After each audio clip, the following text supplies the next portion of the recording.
the top of a building from the foot of a tower is 30 degree. तो इसको tower मान दो, थोड़ा और बड़ा बना देते हैं।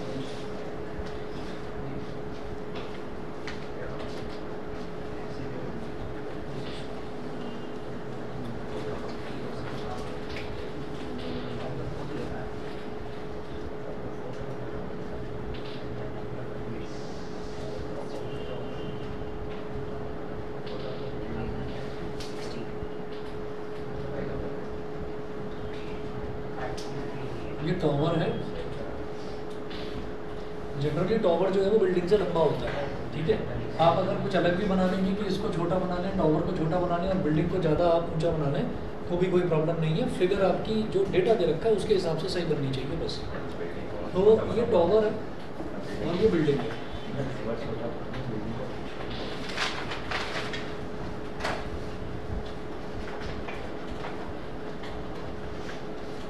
The angle of elevation of the top of a building from the foot of the tower is 30 degree and the angle of elevation of the top of the tower from the foot of the building is 60 degree. Building के foot से अगर इसको देखें, ये तो बन गया 30 degree. Building के फुट से अगर टॉवर के टॉप को देखेंगे तो ये एंगल बन रहा है 60 डिग्री, ठीक है।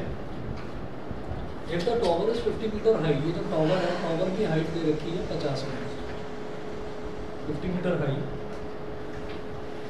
Find the height of the building, आपको बिल्डिंग की हाइट बता दी। तो आप ये देखिएगा कि ये तो 30 डिग्री है, ये वाला एंगल जो है ये 90 डिग्री है, ये 90 डिग्री है। तो मैं कहूँगा इन ट्रायंगल ABC, ये किस लिए, क्या हुआ, इतने गुस्से से forward. In triangle ABC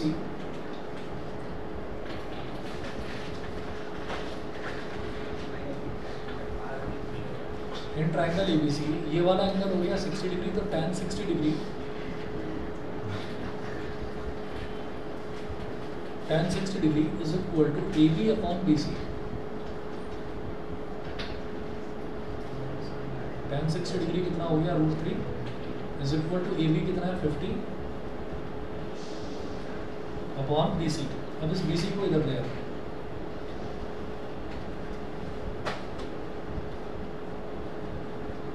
BC किधर आ गया और √3 इधर आ गया।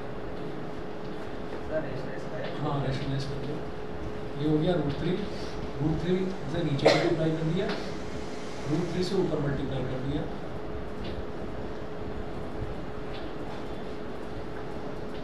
50 √3 अपॉन 3 मीटर।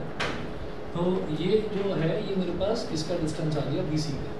अब क्या कर रहे हैं कि अब इन ट्रायंगल DCB यहाँ पर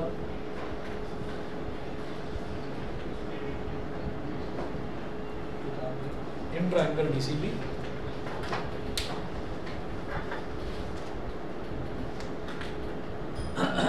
in triangle DCB tan 30 degree is equal to perpendicular upon base, तो DC upon BC। tan 30 degree कितना है 1 अपॉन √3। DC कैलकुलेट करना है हमको, और जो BC है BC की वैल्यू हम निकाल चुके हैं 50 √3 अपॉन 3। तो जो डिनोमिनेटर है वो यहाँ पर मल्टीप्लाई हो जाता है, इस वाली साइड में यहाँ पर मल्टीप्लाई हो जाता है। तो DC कितना हो गया, DC is equal to 1 upon √3 इधर था और ये इधर मल्टीप्लाई हो जाएगा 50 √3 अपॉन 3, तो √3 से √3 कट गया, तो DC की वैल्यू कितनी आ गई 50 अपॉन 3 मीटर। ये बिल्डिंग की हाइट है 50 अपॉन 3 मीटर। उसके बाद देखिएगा क्वेश्चन नंबर 8।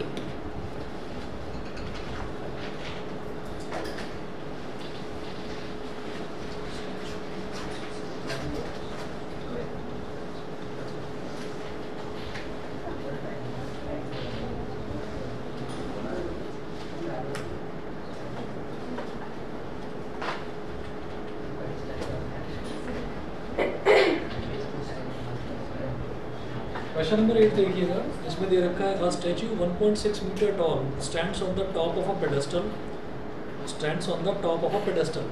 पेडेस्टल क्या होता है? पेडेस्टल एक प्लेटफॉर्म होता है ना, उस प्लेटफॉर्म के ऊपर स्टैच्यू लगा रखा है। तो a statue 1.6 metre tall stands on the top of a pedestal. तो हमने यहाँ पर पेडेस्टल बना लिया, ठीक है, और बल्कि स्ट्रेट लाइन से रिप्रेजेंट करो।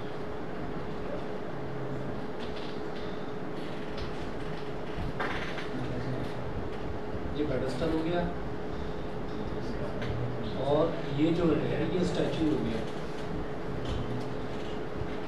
इसको बोल दीजिए ए, इसको बोल दीजिए बी और इसको बोल दीजिए सी।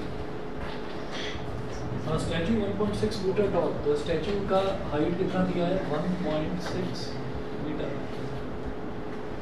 Stands on the top of a pedestal. From a point on the ground, the angle of elevation of the top of the statue is 60 degree, and from the same point, the angle of elevation of the top of the pedestal is 45 degree.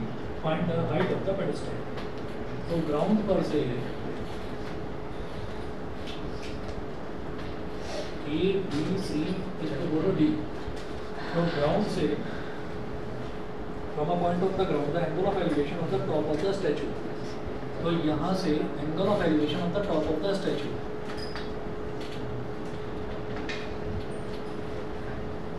ये कितना दे रखा है? 60 degree.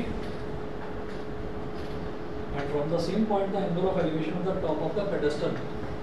Pedestal का top ये हो गया, या statue का फुट,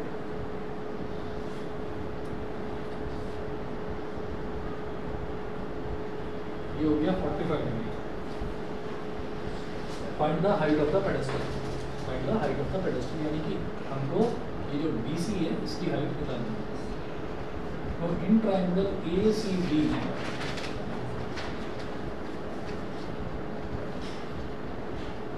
इन ट्राइंगल ACD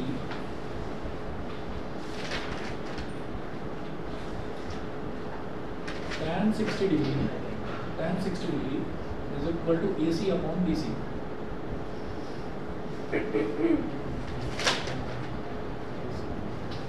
और AC कितना हो गया? AC को बोलिए 1.6, जो BC है इसको आप बोल दीजिए x अपॉन BC। BC को इधर ले आओ,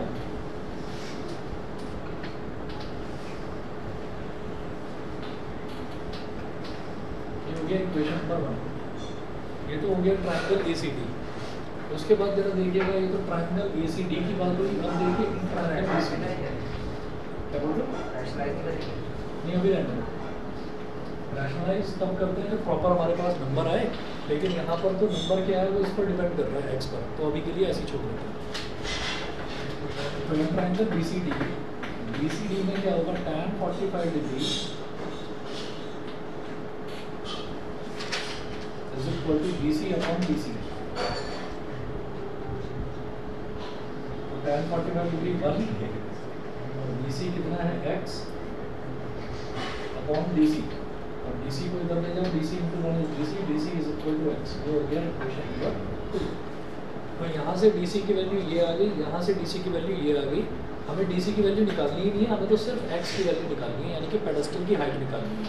तो ये भी DC है और ये भी DC है, तो इक्वेशन नंबर 1 और 2 दोनों को इक्वेट कर दीजिए।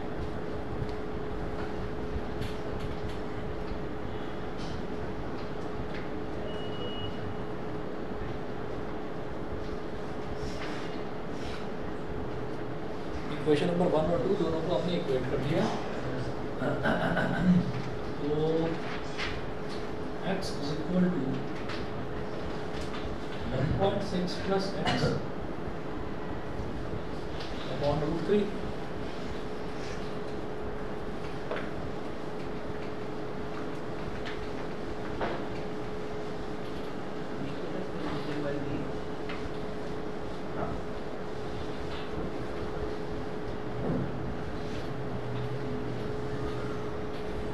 अब √3 को इधर ले आइए,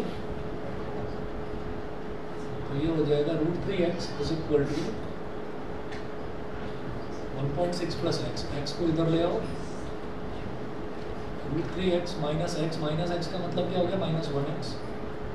is equal to 1.6, x common ले लिया तो ब्रैकेट में बचा √3 - 1 is equal to x into √3 - 1 is equal to 1.6, तो x is equal to 1.6 upon √3 - 1। ठीक है, अब प्रॉपर नंबर्स हैं, अब अंडर रूट वाला टर्म डिनोमिनेटर में नहीं छोड़ेंगे, अब रैशनलाइज कर देंगे। कैसे होगा, √3 + 1 से नीचे मल्टीप्लाई और √3 + 1 से ऊपर मल्टीप्लाई, तो x is equal to 1.6 into √3 + 1 और a - b into a + b क्या हो जाएगा, a² - b², √3 का स्क्वायर -1 का स्क्वायर, √3 का स्क्वायर इज 3, 1 का square is 1, 3 - 1 is 2। 1.6 into √3 + 1 upon 2 से डिवाइड करा तो 0.8, x is equal to 0.8 into √3 + 1 metre. बताइए जी, क्लियर है? ठीक है, अच्छा जी। इसके बाद जो शुरुआत के 7 क्वेश्चन हैं सारे के सारे सीधे सीधे क्वेश्चन हैं, कहीं पर कोई ऐसा नहीं है कि बहुत ज़्यादा डिफ़िकल्ट वाले हों, डिफ़िकल्ट वाले हमने इसमें से कर लिए। उसके अलावा अब आप जहाँ से चाहें वहाँ से ट्राई करिए इसके क्वेश्चन, जो डाउट्स हो मेरे से आप पूछ लेना, मैं सर्कल से स्टार्ट कर रहा हूँ। ठीक है।